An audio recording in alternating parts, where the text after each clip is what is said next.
You will see spikes when top bill presenters, music acts, or VIPs are on stage. And so hopefully that's helpful as you start planning and thinking about the timing and the duration of your event. So that's pretty much all there is for this section. So let's go through our checklist.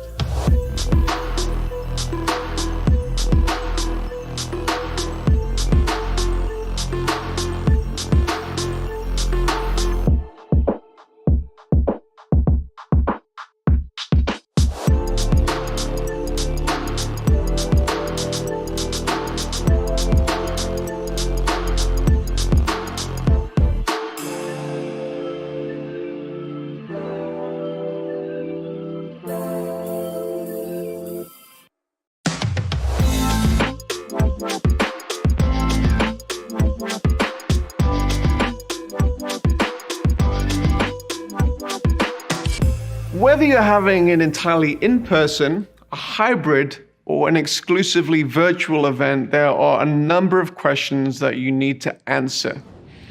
One of the first questions is related to venue and production.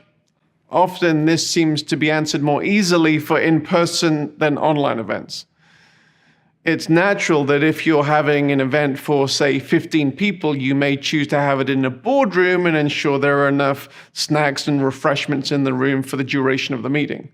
And then if you're having a 15,000 person event, you're going to rent an arena with adequate audio-visual production so that the audience doesn't have any challenges with seeing or hearing what is going on. Now, similar principles are true for online events, and yet sometimes the production elements for online events are not thought through thoroughly.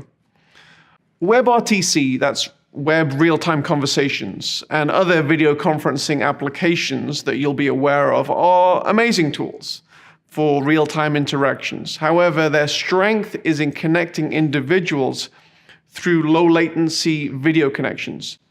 And that's usually for small numbers of people and not for broadcasting a high-quality message to thousands. Now, if you're having a 15-person boardroom meeting and you wish to take it online, then utilizing such WebRTC, Zoom-type applications is the right choice. If you're broadcasting a message to thousands, however, using a low-latency application is probably not the right choice.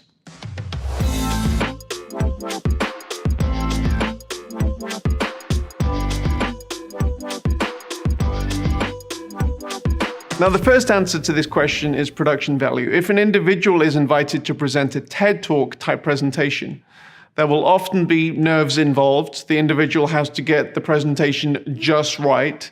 There are numerous books on the market of how a person can do this effectively.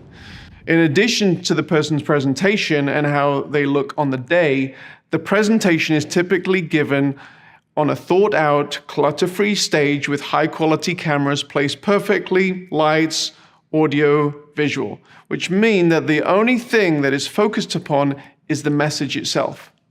Everything is just right to present that message.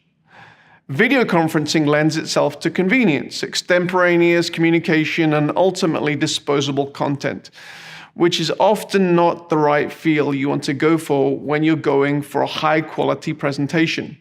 While a presenter can prepare their content in a similar manner to a TED Talk, presenting it through a webcam in a home with poor lighting, poor audio, and distracting background, with a high risk for video dropout and audio sync issues and typically no tech help, it's not often the most ideal solution. It must be noted that there are definitely ways to improve the production quality of video conferencing conversations. Recording on a higher quality camera with better lighting, audio. However, these things can often be logistically challenging, especially if you're dealing with a presenter half a country away that is slightly tech challenged. Number 2, the buffering issue. Now, personal experience and larger analytic studies reveal that audiences hate buffering. Frame drops, other glitching in video, low latency video technologies currently make the risk of such occurrences happening much, much greater. And the risk is only increased with a larger audience. To avoid issues like this when presenting to larger audiences, we suggest that you utilize a professional encoding solution for such live situations. Now, thinking about what you want to communicate and how that will be communicated needs to be a holistic process, whether you are planning in person or online. What is the content? How is it presented via video? i.e., what is the production quality? And what platform you are using to present it are all relevant questions to answer. Sardius, we have a high-quality interactive platform. However, if the production quality and the content of the video is not very good, then the overall experience will not be a compelling one. So that's pretty much all there is for this section, but let's go through our checklist.